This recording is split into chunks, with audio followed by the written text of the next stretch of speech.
Hi, this is Paul. It's a 3-day weekend, and what that means is that I will not be in the office on Monday to give you a homeroom video on Tuesday. I often make the Monday morning video on Friday afternoon, and since, like I said, it's a 3-day weekend, I should make two on Friday, so I'm going to try. I don't expect this one to be a long one because I really should get home, but I did want to do a little bit of talking about Kale's video, the return of Jordan Peterson, ?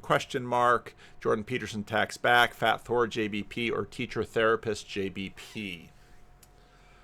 I like the video, I'll say that. The question is something that I think about often, and so I thought I might want to say a few things about this. What Kale, I'll put the link to Kale's video below. That they kind of know. And key, let's see. We should talk a little bit about Mikhaila. Now, I have never met Mikhaila. Early days, I had some email exchanges with her. She, for a very long time, has sort of been a manager for Jordan. And some of you might think, oh, he's got a daughter that he employs to do this. Do not underestimate Mikhaila, and I mean that in the best way as a sharp business agent. If I were looking for someone to negotiate contracts with me, or for me, not against me, for me, I would probably look at Mikhaila, because my sense, just of what I've heard from chatter, is that she's a tough negotiator. And it makes sense to me because, again, if you read the end of 12 Rules for Life, where Jordan basically walks through everything that this poor woman has lived through, in my experience, people who have lived through trials like this can, not always, can become very strong. And I suspect Mikhaila is a very sharp, she keeps my, I've never met her. I don't know her. I'll say all that. But in some of the tiny little exchanges, for example, I remember when Jordan Peterson did a conversation with Andrew Huberman. And I didn't know who Andrew Huberman was. Again, I constantly find myself sort of thinking I'm a complete newbie because I don't know who all the kids are listening to. Lo and behold, I find out that two of my sons had been listening to Andrew Huberman before. I'd never heard of the guy. This was a number of years ago. And I noticed that the thumbnail and the title were changing quite quickly. And usually when titles and thumbnails change, I do that a little bit. I try not to do it very much.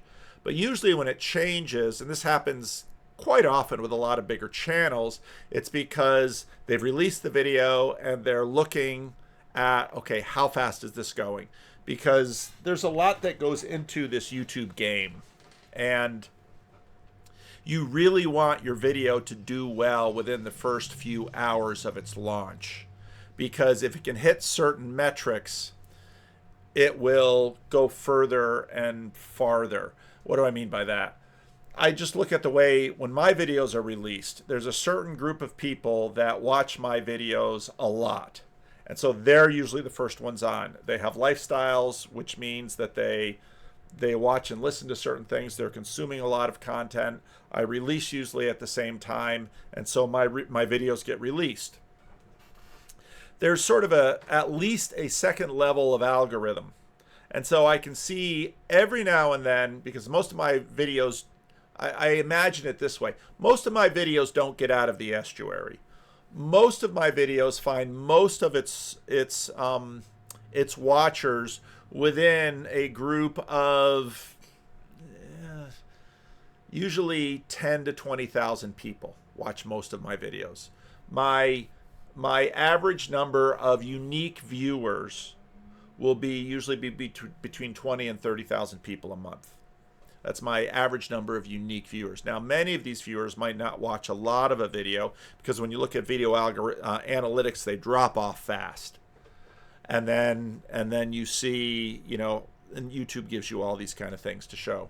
So what a lot of people do is they change title and thumbnail to really make sure that that video will perform well, because so much of how a video performs is title and thumbnail. So much of how a video performs. That's just standard YouTube.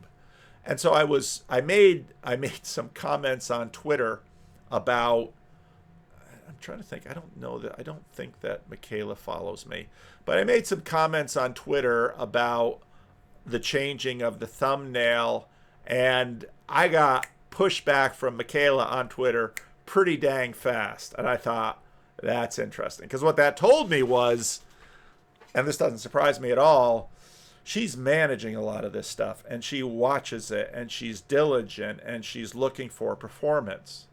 So anybody sort of following Jordan's numbers over the last while will see that they've been on a pretty steady decline. And I'm really surprised they haven't released out to open YouTube the gospel seminar yet. I had expected that might come out. Might come out around Easter, because often, in terms of major media will release Easter-type programming, religious-type programming around religious holidays. That's pretty common. So they didn't release it around Easter, which kind of surprised me, and I don't know if they plan on releasing it at all or not, because usually these things sort of run a cycle, and what's behind the Daily Wire paywall will people will watch it, and then it'll just go lower, and you can sort of give it a second life, sending it out to YouTube, even if you're going to pull it back from YouTube at some point. So I was really surprised. I've been really surprised that that hasn't been released yet, but I am very confident that Mikhaila looks. Now, if I recall, recently she just released a video, said she had a baby, so that of course will impact things. But my guess is that the people who are helping Jordan manage his YouTube channel are not asleep. They know the analytics. They know what's happening to the numbers, and those numbers must concern them. And so, and I would not be surprised if many of those people watched my Fat Thor video, had thoughts about my Fat Thor video. Nobody reached out and talked to me about it. And so Kale's supposition was, and mine is not alone. You can find, whatever happened to Jordan Peterson, the fall of Jordan Peterson. You can watch a lot of those kind of videos. And those videos have been out for a long time, actually. But again, part of the reason I made the Fat Thor video is because I've been sort of watching this recession of interest in him. Now, a recession of interest in someone is not unusual and is to be expected. I usually call it the churn. It's sort of the interest churn. And I've seen this with me. I can tell when I do a bunch of things that get attention. I get more personal emails coming to me. I get more requests for conversation. I get more requests on podcasts. The analytics go up. And, again, I'm a very small player in this. I know some of you look at, you got 30,000 subs. That's a lot.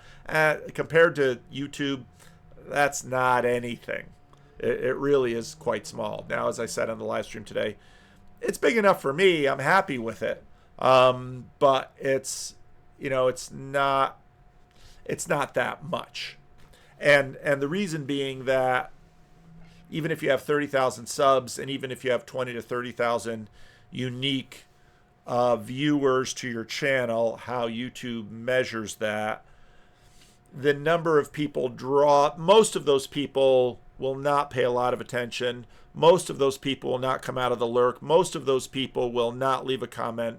And when you get down to sort of the hardcore, that's a much smaller group. And it's always harder to know the engagement. A number of interesting comments came in the Fat Thor video. One of them was, maybe Jordan's popularity has waned because he's picked sides on some things. And that's true. I guess my initial point is you're usually either going up or you're going down. And if you're going up, that could be for good reasons or bad reasons.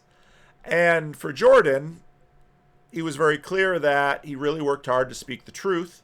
And if you heard what Martin Shaw had said about him too, how, and I agree with Martin. I think Jordan Jordan will tell you what he truly thinks. I think he really does. I know a lot of people call him a grifter. The thing is, if there's any kind of attention seeking or money seeking, people will pull that grifter thing out. In my opinion, Jordan Peterson is not a grifter at all. I do not think that money has always been a motivation for him. He's been very open about that. He's shared his ideas about free versus paid and a lot of his thinking behind it. But a grifter is someone who is just sort of doesn't have the big picture in mind or isn't, let's say, reaching for the highest. I don't get that from Jordan at all. And I haven't had a lot of interchange with him. I've been very open about this. I've met backstage with him a couple of times when he's come locally to do a show.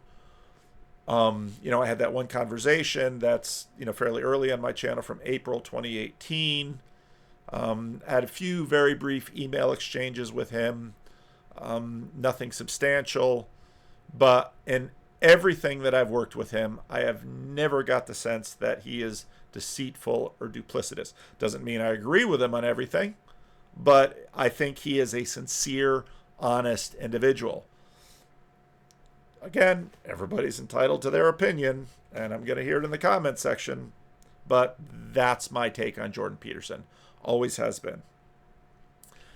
And again, I don't know Mikhaila at all, but my take on her is she is fiercely loyal and really is I'm not saying that all of the decisions I've agreed with. There's a lot of question about his decision to work with the Daily Wire. On the whole, it seems he's been happy with it. He's mentioned his gratitude to them for a number of things. He regularly mentions that, the biblical seminar was a costly thing to do, but they did it. For a couple of months ago, there were all these videos out about Daily Wire being in financial trouble. I have no idea about any of that. Could be, who knows? I don't know. Daily Wire sort of has their space by making political red meat. Not my game. Not interested in that game. So, let's talk a little bit about what Cale does with this video, because he notes that Jordan Peterson answers calls.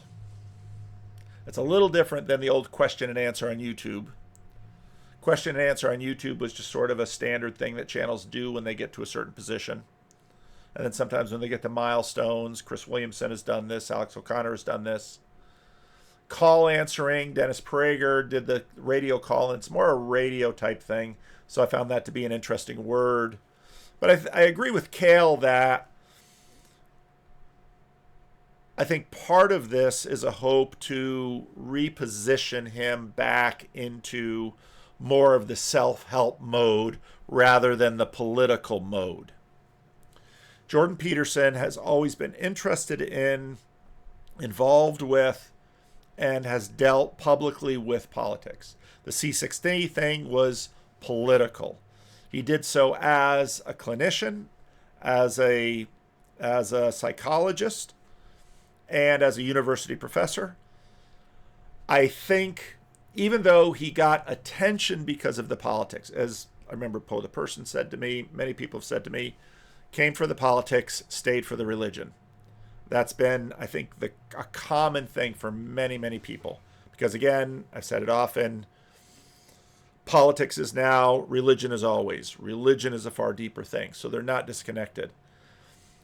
I think you could look at sort of levels of, when Jordan Peterson did X, he lost an element of his community. I think the first partition happened basically around January 2018 with Kathy Newman and with the New York Times, IDW. I think what happened either in the zeitgeist or people made decisions that Jordan Peterson he's going to be treated as persona non grata, and that clearly happened. Initially, a lot of reporters were interested and curious, and then we just had more and more gotcha stuff. And of course, when he came back, he had that interview, which really went bad. And so then for a long time, he said, I'm not going to do interviews. And most of the time since then, he's done interviews, public interviews with people that he knew would probably be safe. They weren't going to try and kneecap him. They weren't going to try and set him up, any of that. And he just basically said, I'm done with those kind of interviews. And so he's mostly kept interviews friendly with people who'd be friendly interviews. He hasn't really done a lot of big things that would be adversarial. But Cale's point, I think, is the right point, that I don't like the self-help moniker. I guess it perhaps fits at some level with how he was and with 12 Rules for Life. But the real thing that he did was address, in that moment, I'd say nihilism-induced depression. And I still stand by, he was the unauthorized exorcist of Mark 9. He did a broad, wide exorcism on an entire population. And many of those people, whether or not they're watching him much, still express deep gratitude for Jordan for their liberation from certain powers and principalities that sort of kept them down. And so you hear in this video, again, some of his old tried and trues about clean your room and get a job. And the thing is, and pastors know this, saying the same things, if you don't have continual inflow in your audience, those messages become map territory. And it's always a struggle in church to try to keep the old fresh, because churches are always this interesting dynamic of people come to hear what they expect to hear. If you give them something new, you're always running a risk. At the same time, people get bored hearing what they always hear, so they want to hear it in a fresh way. They want a new illustration. They want repristination. They want the old to be made to look new again. And so that's why they come, and that's why they listen. And that's always the preacher's dilemma. One of the reasons when I went overseas, why at that point I wasn't interested in North American ministry, was I knew this dynamic. And so, okay, I'm preaching on Pentecost again. I'm preaching on Christmas again. I'm preaching on these texts again. I have to somehow make this old thing come alive once more for the people. And it can be tough homiletically. But there's always sort of both and with that. So I do have a Daily Wire subscription. I have to decide whether or not I'm going to continue with it, because I haven't used it much. Because right now, I mean, obviously, if he talks to Jonathan Peugeot or John Vervaeke, does a biblical seminar, I watch it. Most of the kinds of people he talks to, like he just did one with Matt Walsh, I feel like I know what they're going to talk about. And a lot of it's,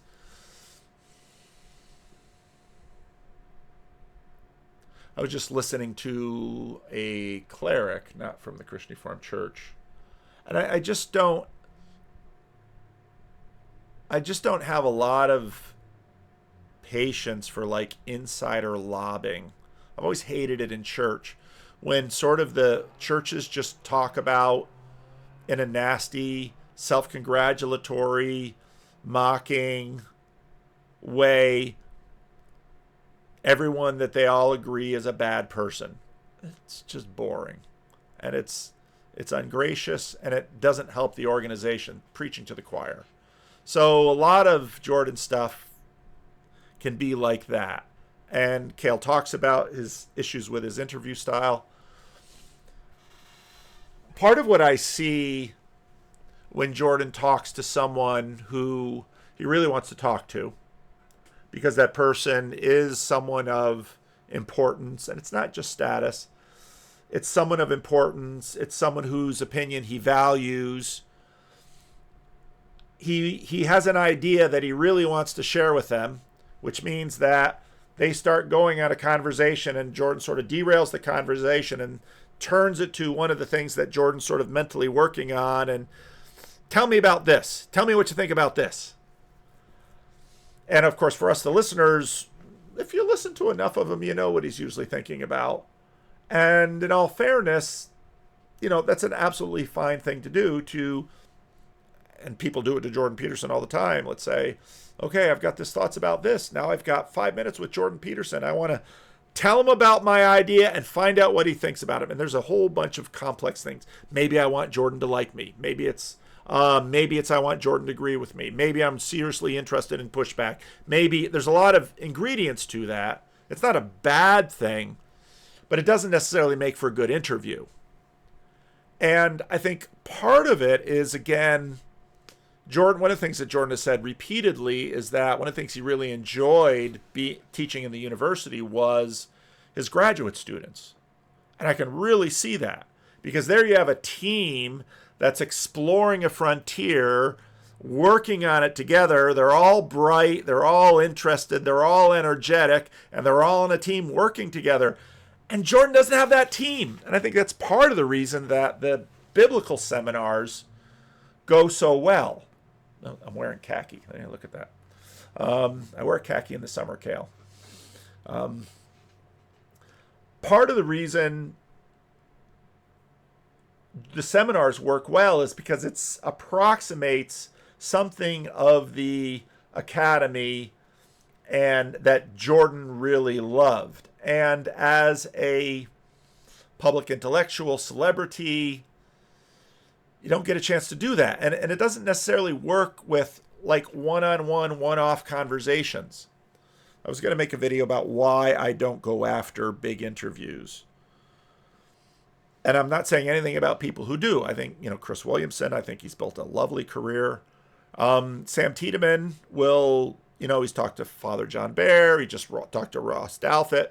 Sam Tiedemann will go and talk to big name people on his channel. I've done that a little bit, but it's usually only because I've really watched someone and I really sort of want to talk to them. But even then, I've thought about this kind of thing a lot, and what I really more want out of what I do online are more ongoing relationships. So in that sense, I'm more like Peterson in that I work alone in a church. I've always sort of been without a team. My counsel is a team, but that's in terms of church. Most of these intellectual ideas, my counsel has no interest in talking to me about. And I get some of that with my colleagues in the Sacramento cluster, this group of pastors that I meet with, but that meets once a month. And, we're all busy with our local churches. And so what the corner has been for me is people that I can talk to about these things. And my monologue videos sort of feed it. And then, some of you find something that interested you in everything that I've thrown out, and you pick it up and we can have a conversation. But I find it deeply satisfying to continue to build these strange relationships with Kale and with Sam and with Luke and with Nate and that's just really satisfying that we have ongoing relationships. And then when we do the in-person events, we often see each other and those relationships can be strengthened. And when one of us is sort of going through town near the other person, just, text them or say, I'm going to be coming through. You want to do lunch? And then getting together with them and building that collegiality. Now, I'm sure Jordan has that to a degree with some people. You can definitely see that with Jonathan Peugeot and John Vervaeke. Part of what we deal with in our society is male friendships that, because I think of how society is structured and how men have friendships, it's kind of tough sometimes. I should mention Chad. That CW texts me on a very regular basis. And Chad is just such a love. I love Chad. I love Chad. I really do. I have, and if I didn't mention your name, it doesn't mean I don't love you. The problem with mentioning names is that, is he going to mention my name? Is he going to mention my name? But I've gotten to have a group of people that I can do stuff with. And when I pour out an idea in a monologue, both broadly in the comment section and then in live streams and things like that, you let me know what you think. And that's really, really good. And it's just going to be way, way tougher for Jordan at this level to get that. You know, he wants to, you get the sense he really wants to talk to Peter Thiel. Yeah. Billionaires, they have their own lives. He really wants to talk to Elon Musk. I think he'd really love to talk to Donald Trump. But having talked to a high status person is kind of a nice thing to say that you've done.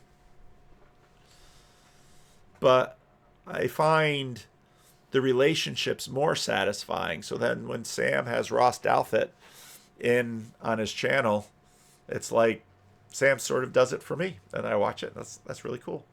And Sam asked the kind of questions I probably would ask, and that's kind of cool. So I don't feel any need to go out and ask Ross Douthat to do a kind of, and if I did bring him in, I frustrate our authors because they're on a book tour and they really want to talk about their book. And what do I want to talk about? I want to talk about them. I want to hear their story. I want to hear what makes them tick. And, you know, so, but high status people are busy and they're in demand and their time is money. You know, as I think about doing a conference, I think, you know, there's some really high status people I'd love to have come in here, but I'll never afford them because their time is money. So I just sort of try to imagine, because I don't know, what Jordan's life is like, and I would imagine it's lonely in some ways. Now, I think he's got a wonderful relationship with his wife. He's got some great kids. He's got some good friends, but the just talking to who's ever sort of peaking in the news and interest, and there's just endless cycle of there's something, I don't know, maybe he likes it. I find it a little distasteful. I'd rather talk to Sam and Luke again in some ways, and Chad. You know, I'm going to do a Randos with McMo coming up, and I'm really excited about that. And, you know, now that I've gotten to know some, like I was thinking on the live stream today, I really got to do a Randos with Alex. I really want to get into Alex's story at a deeper level to get to know Alex better. And, you know, I often have that. It's like, shoot, I should do a Randos with them. I should reach out to them. And Phlebas is like, well, you're always doing these with these people who have. It's like, yeah, Phlebas, I'm waiting for my Randos with you because that'll be fun too. So I think in the end, relationships are more satisfying. And I don't think Jordan Peterson wants to be an interviewer. I mean, I think Chris Williamson wants to, and I think Chris Williamson has done a tremendous job with it. And I think it's really served Chris well in a lot of different ways, how he's just grown in wisdom and knowledge and doing it. And he's a younger man.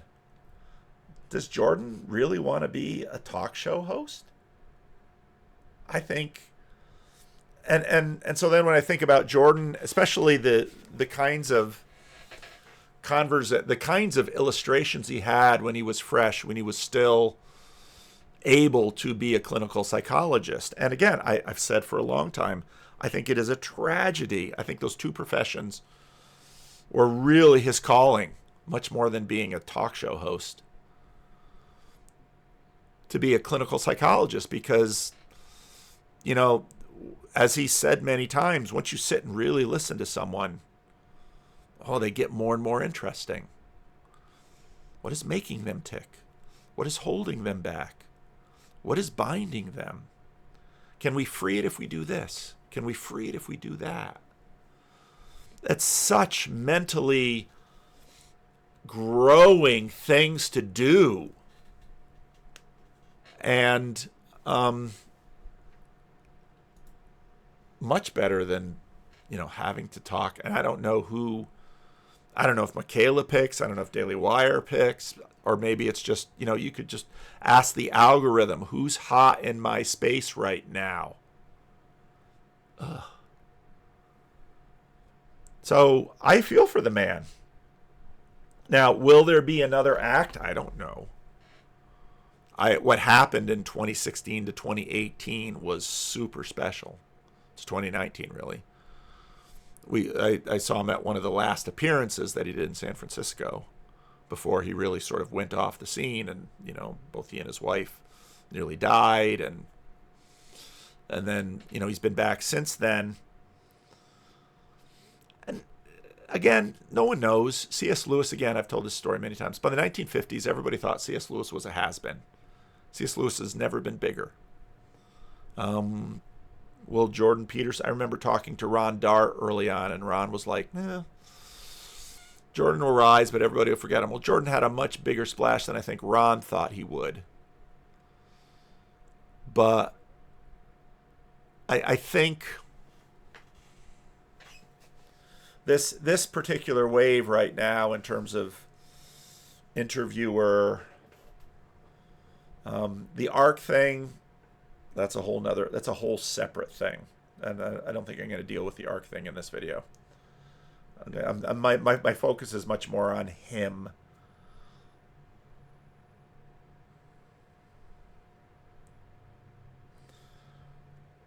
I mean, if he likes what he's doing now, I mean, obviously he can keep doing it. I mean, he's got enough money that he doesn't, he's going to eat. He's, when I say money, I'm always thinking, if Living Stones is closed in a year, which it might be, what will I do? And I look at Jordan and I think about that, because I don't have a list on my desk. But I see some people who have they've gone full YouTube personality. And, okay, I guess maybe that's what I'd have to do, because, my wife has her job. Usually what would happen as a Christian Reformed minister is I'd find another church and I'd relocate. But my kids are here. My wife has her job here. My wife's, a lot of really practical things for my wife is here. So I don't want to leave the area. There aren't a lot of Christian Reformed churches here. There are plenty of things I could do just to make money, make money. But, yeah, so I think about it. But Jordan doesn't have those fears, I'd think. Jordan's got so many good irons in the fire. He's got Peterson Academy, which I don't know how well that's doing. He's working on ARC. He's got his channel. He's, so I don't know. I don't know what he wants to do. Maybe, the dude's a working Energizer bunny, always has been, so he's probably always going to be busy doing something, but I don't know. What do I know? Why on earth should I talk? I guess if he would ask for my advice would be to do things that feed his soul. And don't chase significance in terms of status or the algorithm. Don't the last thing you should do is whatever it takes to get the numbers up.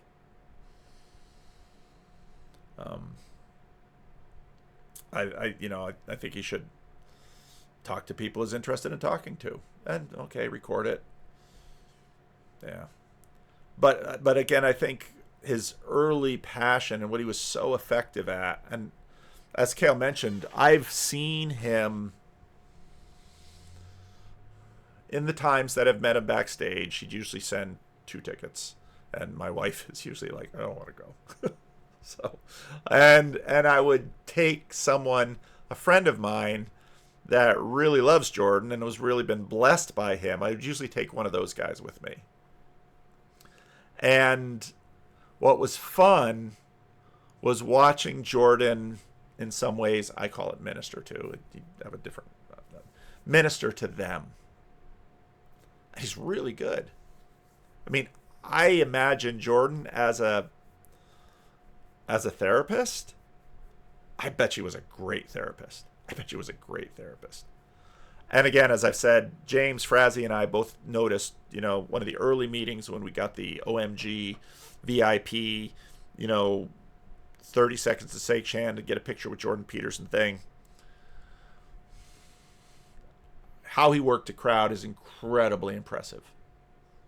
Incredibly impressive. And again, I've shaken a lot of hands after church on Sunday, but I was tremendously impressed with what Jordan did. So the dude's got real skills, and he's clearly really smart. And I don't know that the current Maybe he likes what he's doing. If that's the case, just go do it. Don't listen to anybody like me who doesn't know anything. But I would think do what you think, do what you're really interested in doing. Don't worry about how many people watch. That's the advice I give to everybody. My wife is messaging me. I said, I'm going to do 2 videos today. Oh, okay. She says, no hurry, just chilling. Good. So yeah, I don't know if they'll just kind of.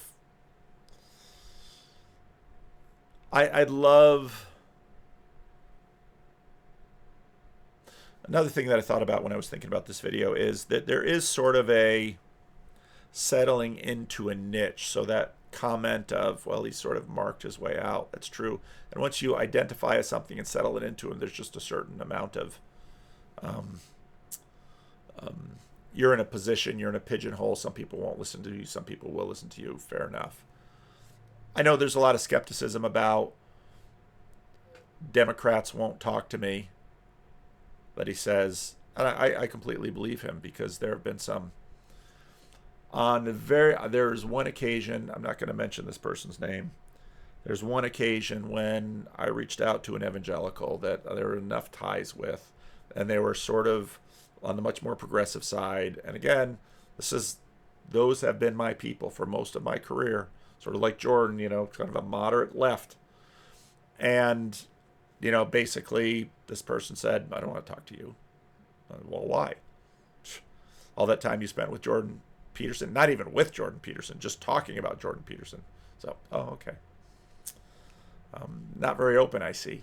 Because if you knew anything about me, you know I wasn't going to attack you. And the same with Jordan. I mean, Jordan is a very, he has his rants, which, again,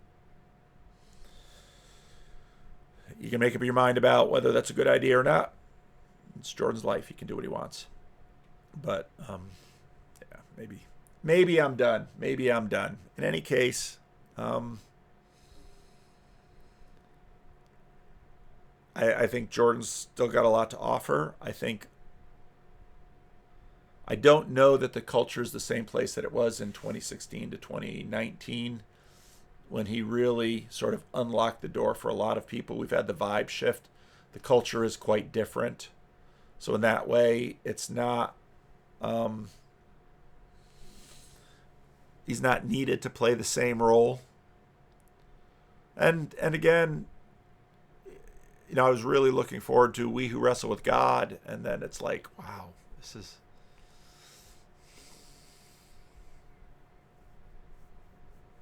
because he got a lot of good ideas in the book. Just not a well-crafted book. As opposed to, I think, Spencer Klavin's book. And I've made that comment, The Light of the Mind, Light of the World. It's just a beautiful book. I really enjoyed that book. So, I don't know. I'd like for Jordan to figure out how to get his mojo back. But and again, this is a common thing. Anybody who's been in anything long enough as a preacher, you get in the doldrums. What was effective for a while is no longer effective now. You get in a slump. You get in a rut. I've been listening again to Glenn Lowry's memoir, and it's so interesting because he has this session where he gets into Harvard, and he's the first black economist who's a tenured Harvard faculty member, and it's a complete disaster. And he feels insecure and all that stuff happens in everyone's career. Well, what do? Well, sometimes it's good to shake those things up. Sometimes it's good to just keep doing what you know you're good at. And again, this is why I always tell people, do what sort of feeds you. And if it doesn't make them a lot of money or doesn't make you popular, but if you are being fed by it on a long-term basis, that's telling you something. So don't chase the popularity. Don't chase the money. Chase the meaning. It's good advice. Yeah, maybe this is a crappy video. Anyway, I'll put it in No Wait No Ads, and then if I feel like it, I'll release it on Tuesday. So, thanks for watching.